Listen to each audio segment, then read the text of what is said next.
Good morning, good afternoon, or good evening, whatever time it is that you're watching. We are so glad you are here. I'm the Reverend Sheryl Butler, and this is Journey Road Ministries, where we seek to do justice, love kindness, and walk humbly with our God. Now, I usually like to preach on the gospel text, but today I'd like to consider the lectionary reading from Philippians chapter 4, verses 1 through 9.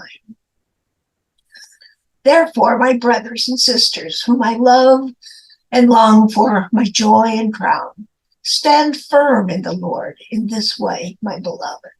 I urge you, Euodia, and I urge Syntyche to be of the same mind in the Lord. Yes. And I ask you also, my loyal companion, help these women, for they have struggled beside me in the work of the gospel, together with Clement and the rest of my co-workers, whose names are in the book of life. Rejoice in the Lord always. Again, I will say rejoice. Let your gentleness be known to everyone. The Lord is near. Do not worry about anything, but in everything, by prayer and supplication with thanksgiving, let your requests be made known to God. And the peace of God, which surpasses all understanding, will guard your hearts and your minds in Christ Jesus. Finally, beloved, whatever is true, whatever is honorable, whatever is just, whatever is pure, whatever is pleasing, whatever is commendable, if there is any excellence, and if there is anything worthy of praise, think about these things. Keep on doing the things that you have learned and received and heard and seen in me, and the God of peace will be with you. May the truth of these words be written upon our hearts and transform our lives. Thanks be to God. Amen. God of peace, when we consider the history of this world, that only maybe about 7% has been a time of peace, I have to wonder where the peace, God of peace is.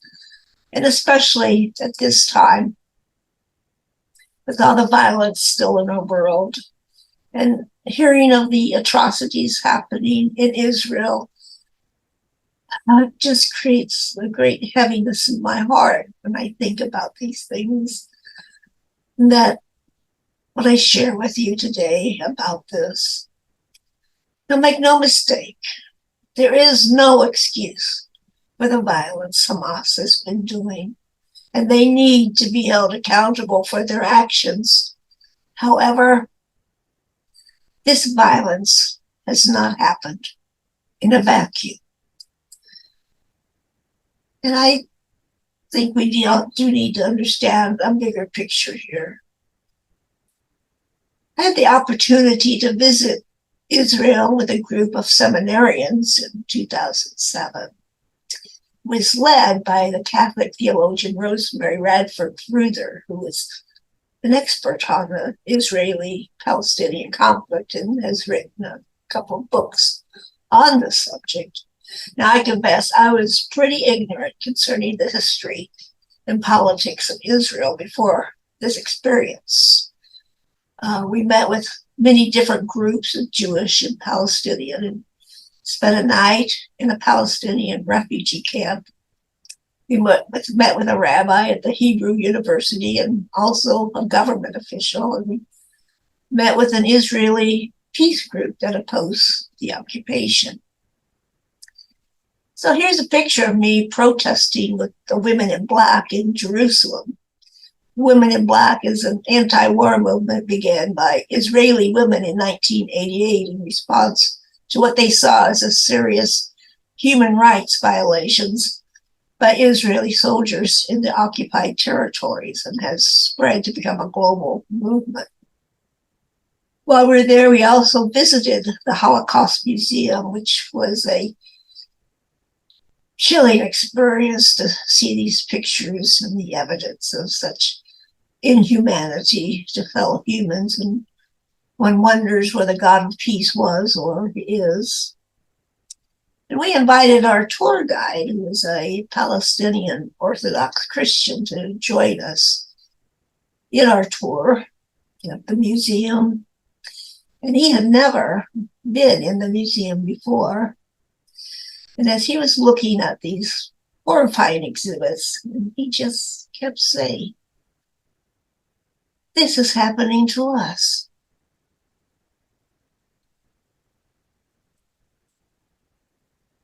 Here's another picture of me planting an olive tree on a farm owned by a Lutheran Palestinians.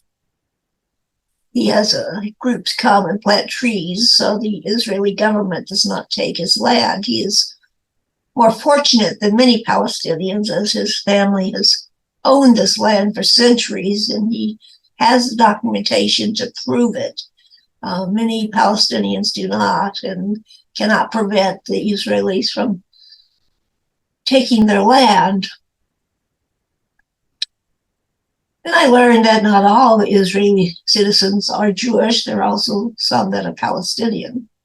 And we were privileged to meet the Archbishop of the Melkite Greek Orthodox Church, which is an Orthodox church that remained in communion with the Roman Church. And Bishop Eliah Shakur, a Palestinian Israeli, and whose family was in Galilee area and has been Christian almost since the beginning. And his life has really been about trying to bring peace to Israel. And I would encourage you to read his autobiography, Blood Brothers.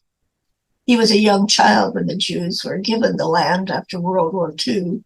And he tells how his village was welcoming the Jewish refugees, but the Israeli army threw them out of their homes and they had to flee.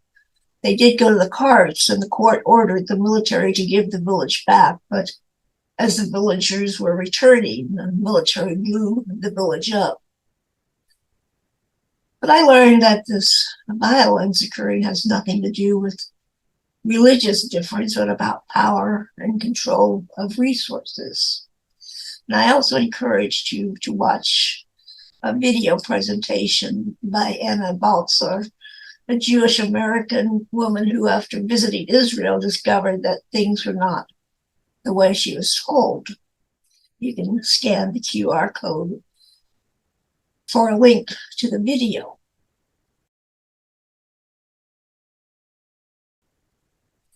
And so what I'm hoping to help people understand the complexity of the problem in Israel, in try not to place blame in places it doesn't belong, that not all Palestinians are terrorists, and not all of the Jewish people are oppressing the Palestinians, that there are many good Jewish people and Palestinian people in Israel who truly want the violence to end and would like to live together in peace. But as I said in the beginning, the violence that we're seeing does not happen in the vacuum, and this has to do with all the violence around the world, but in particular, the violence we are seeing in Israel. And I think it's important to understand the whole picture, a picture that the American media does not report on. There's still no excuse, no justification for what Hamas has done, and they do need to be held accountable. So this brings us back to the big question. Where is the peace of God? Is peace even possible? A woman who is known only as Peace Pilgrim thought so. A Peace Pilgrim started walking for peace January 1st, 1953, and she walked for 28 years, and she would simply walk till someone offered her food and rested when offered shelter. But she'd often spend the night in a park or a beach or when no shelter was offered. And I'd like to share a video of one of her talks. I am a pilgrim, a wanderer, and a pilgrim is a wanderer with a purpose. A pilgrimage can be either to a place or for a thing. And mine is for a thing. Mine is for peace. Now, it covers the whole peace picture. Peace among nations, peace among groups, peace with our environment, but also peace among individuals, and the very, very important inner peace, which is what I talk about the most. Traditionally, a pilgrimage is undertaken on foot and on faith, prayerfully, and as an opportunity to contact people. And for that purpose, I wear my short tunic with Peace Pilgrim on the front and 25,000 miles on foot for peace on the back. It makes all my contacts for me in the kindest way. And I like to be kind.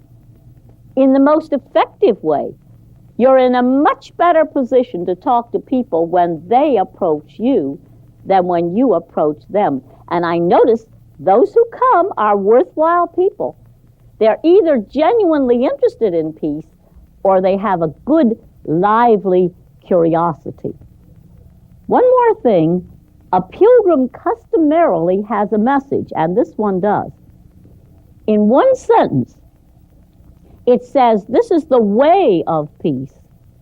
Overcome evil with good, and falsehood with truth, and hatred with love.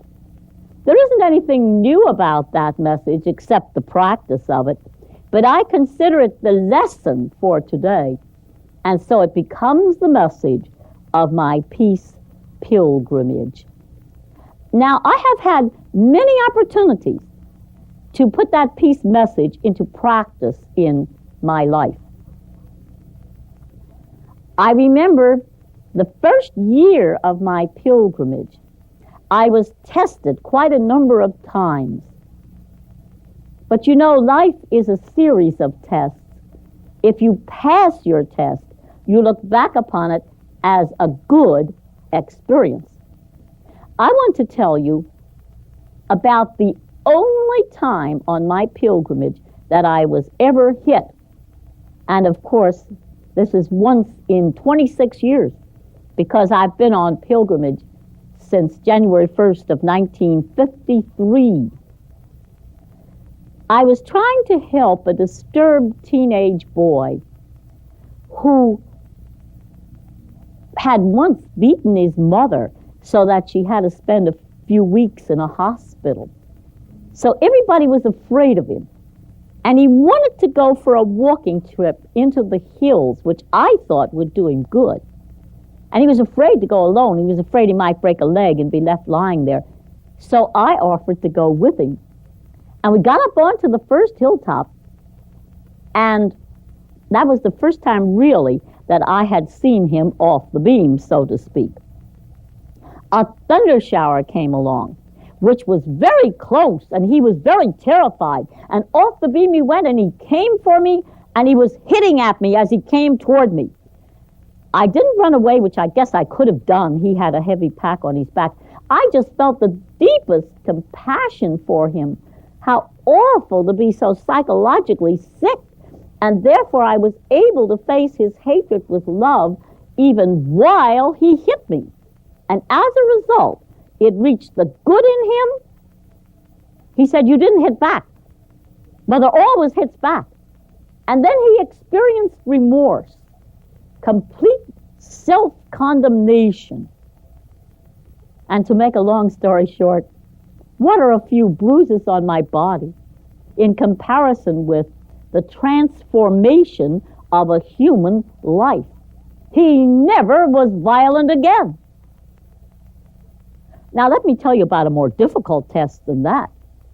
That was the time when it was necessary for me to defend a frail little 8-year-old girl against a large man who was about to beat her, and the girl was terrified. Now, of course, if you're afraid, you're in danger because you attract the very things you fear. It's because I fear nothing and expect only good that to me good comes.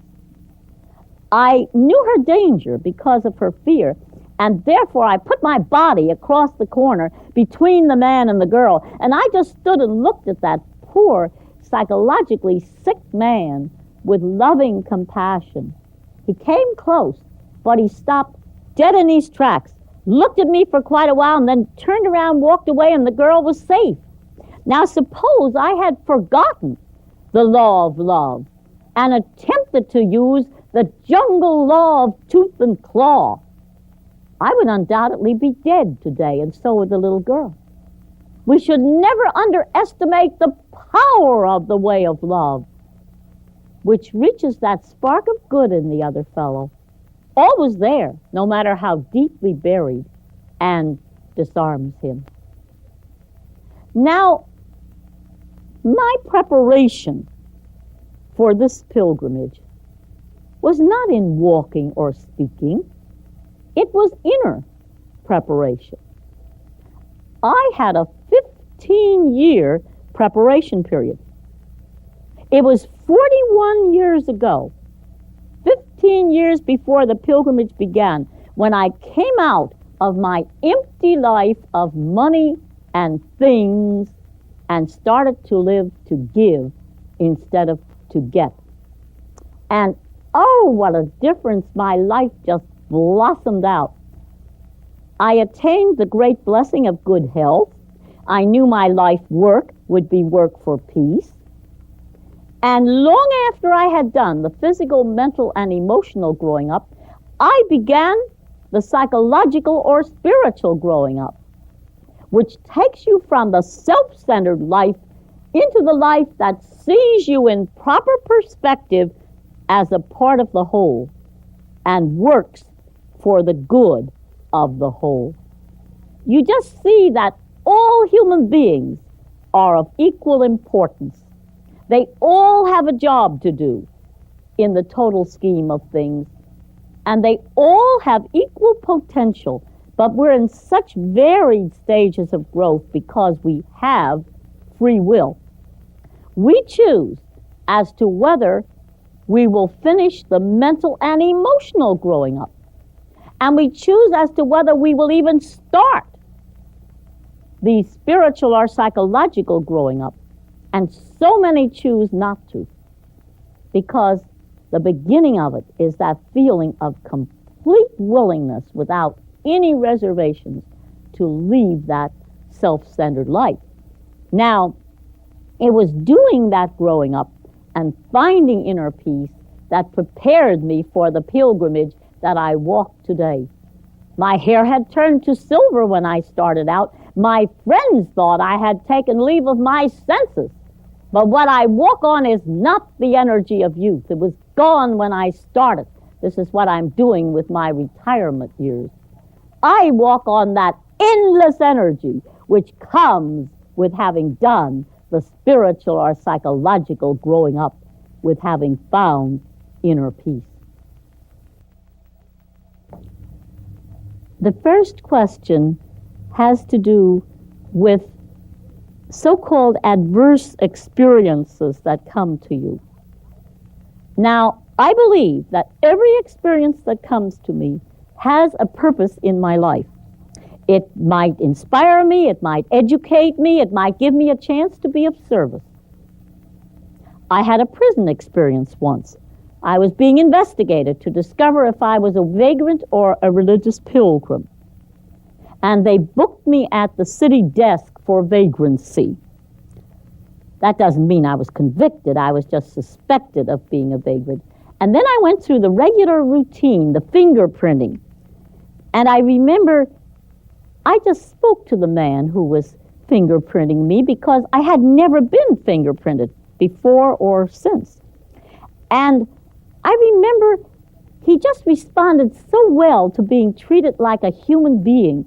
He gave me a lecture on fingerprinting. He showed me the charts while people were waiting in line. And then they photographed me.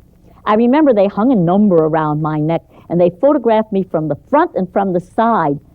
And you've seen those pictures in the post office. Remember how mad they all look? And so I thought, let me be different. And I smiled as sweetly as I could. So there's one smiling face somewhere in the rogues gallery. And then they questioned me. 2 men questioned me.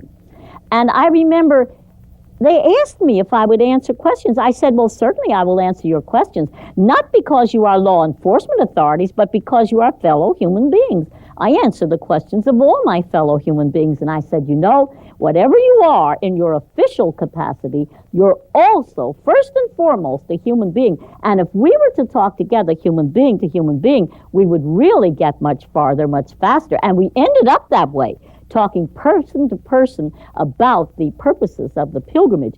But they first used a kind of a confusing technique. One would fire a question at me. Before I could answer it, the other would fire a question at me. And I had to keep saying, if you'll pardon me just a moment while I answer your question, then I will answer your question. And, you know, that wasn't terribly meaningful. But then they got into other things, like asking me about the nature of God and the nature of prayer and, nature of good and bad. Questions like the college students asked me, and I warmed to the subject. And then they began to relate this to the cause of peace. I'm a peace pilgrim, you see. And they said, would you under any circumstances use or sanction the use of physical violence? No. Why? This is contrary to God's laws, and I would rather have God on my side than any power on earth. And I told them about the time I was hit by the disturbed teenage boy. And then they said, but suppose to defend a loved one it were necessary. I said, I do not believe I could defend a loved one by disobeying divine law. Then I would lose the protection of the law for my loved one and myself. And I told them about the time I was called upon to defend the frail little 8-year-old girl. And then they said, if you had to choose between killing and being killed, which would you choose? Oh, I said, I don't think I would need to make such a choice as long as my life remains in harmony with divine purpose. But not unless it were my calling to be a martyr. Now, that's a very rare calling and a very high calling. I don't believe it's my calling, although I'm ready if it is. The world learns and grows through its martyrs. I said if I had to make such a choice, I would choose being killed rather than killing. In any case where it was necessary for me to choose between harming and being harmed, I would choose being harmed rather than harming.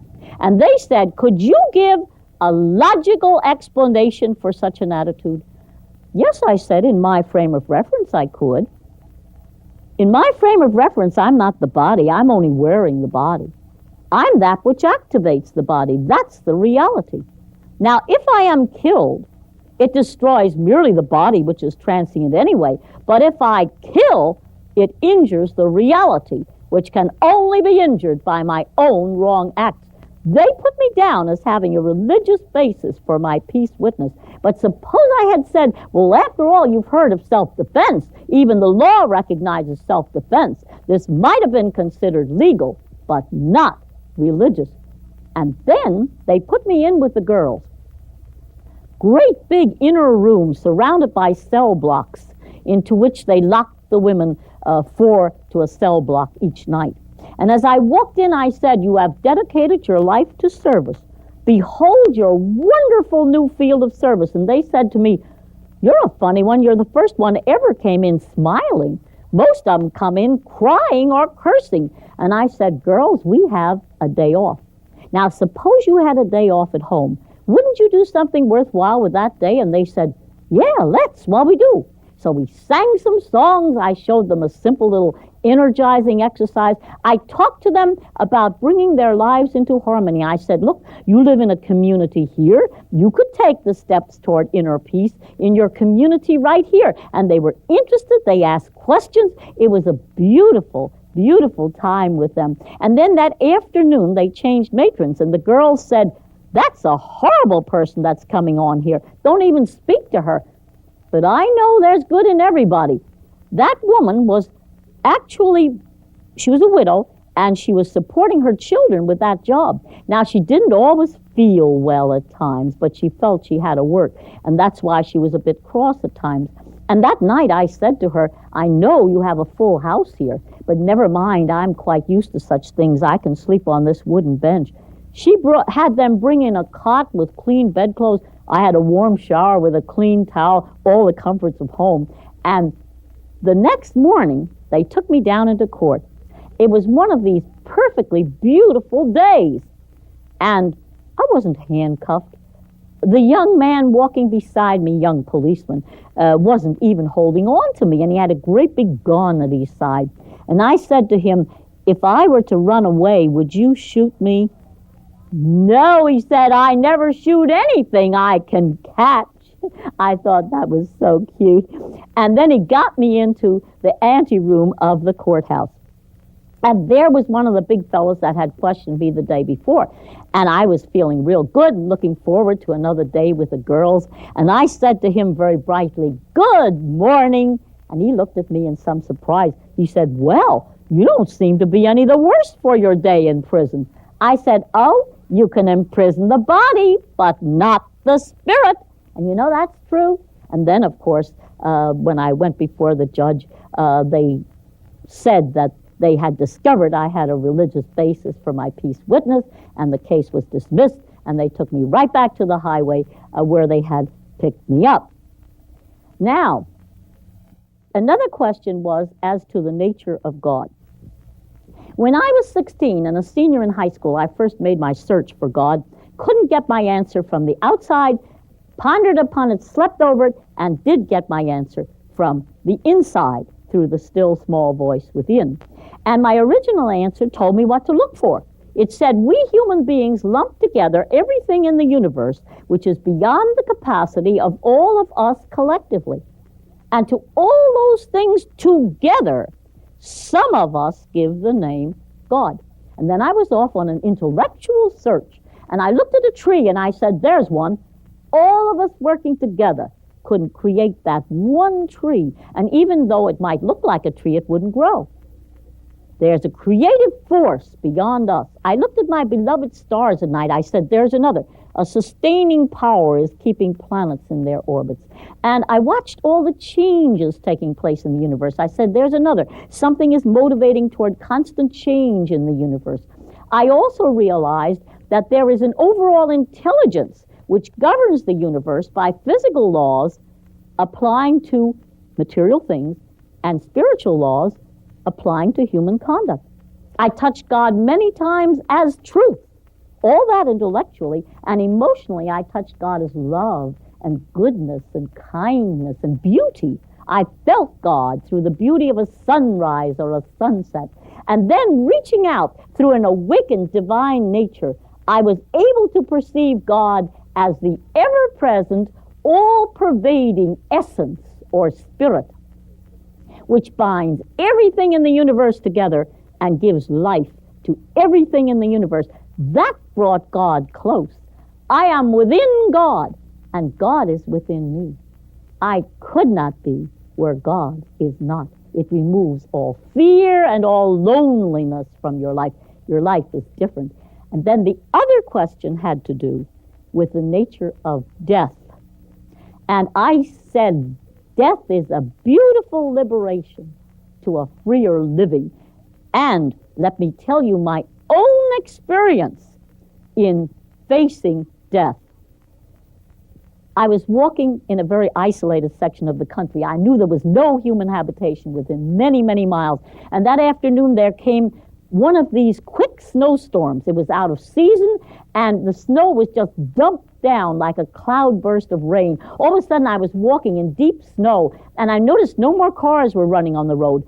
I guess they were getting stuck, and they had closed the road. And then darkness was dumped down, and I couldn't see my hand before my eyes. The snow was blowing in my face, and it was getting bitter cold. It was the kind of cold that penetrates into the marrow of your bones. But God had never seemed so close. And I made a complete identification that night, not with the clay garment, the body, which is destructible, but with the reality which activates the clay garment, which is indestructible. I felt so free. I knew everything would be all right, whether I remained to serve in this earth life or whether I went on to serve in a freer life beyond. I felt guided to keep on walking. I couldn't see if I was walking along the highway or out into some field. I couldn't see anything. And my feet in my low canvas shoes were like lumps of ice. They just felt so heavy as I plodded along. And then my entire body began to become numb with the cold. And after there was more numbness than pain, came what some would refer to as a hallucination and what some would refer to as a vision. It was as though I became aware not only of the embodied side of life, where everything was black darkness and bitter cold and swirling snow, but also, and it seemed so close, I could step right over into it, of the unembodied side of life, where everything was warmth and light. There was great beauty. It began with familiar color and transcended familiar color. It began with familiar music and transcended familiar music. And then I saw beings way off at a great distance, like looking at beings from the top of a high mountain. But one of them moved very quickly toward me. And when she came close enough, I recognized her, although she looked much younger than she had looked when she stepped over. And since I believe that at the time of the beginning of the change called death, those nearest and dearest come to welcome us, I have been with those who stepped over. I remember well how they talked to their loved ones on both sides as though they were all right there in the room together. I thought, my time has come now to step over. And so I greeted her, and I either said or thought to her, "You have come for me?"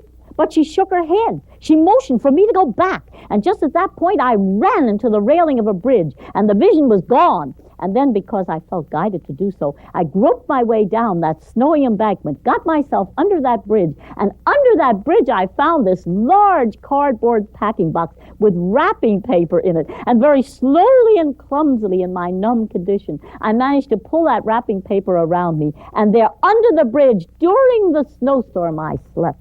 Even there, shelter had been provided, but provided also had been this experience.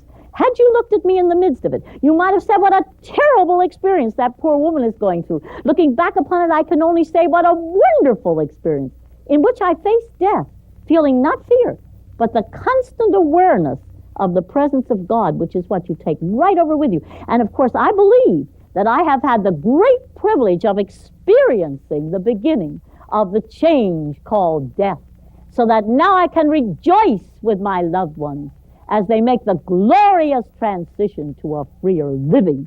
And you know, in our world today, we also seem to be in the midst of a terrible situation. Trouble here, trouble there, violence in our own streets, but we cannot evaluate it while we are so close to it. There is darkness in our world today, yes. It is due to the disintegration of things which are contrary to the divine law of love. But let us never say hopelessly, "Oh, this is the darkness before a storm." Let us rather say with faith, "This is the darkness before the dawn of a golden age of peace, which we cannot now even imagine. For this, let us hope and work and pray."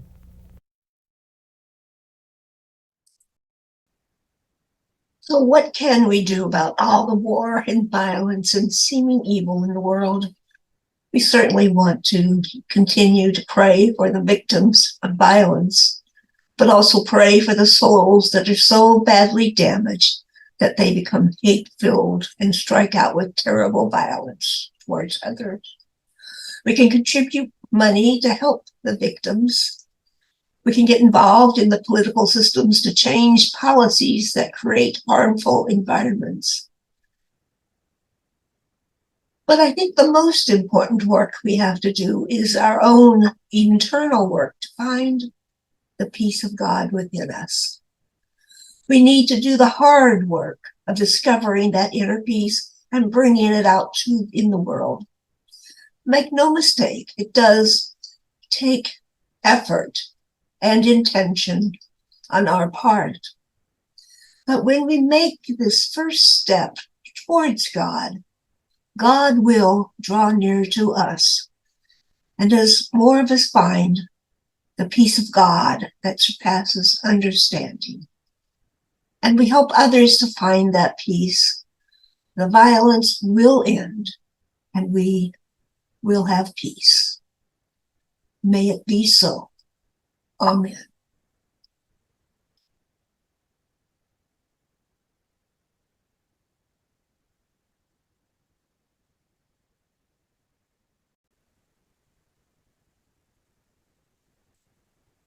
So where is the peace of God? It is within each of us, but we each need to do the hard work of discovering that inner peace and bringing it out into the world. And as more of us find that peace of God within us, it's already here. The violence will end, and we will have peace. May it be so. Amen.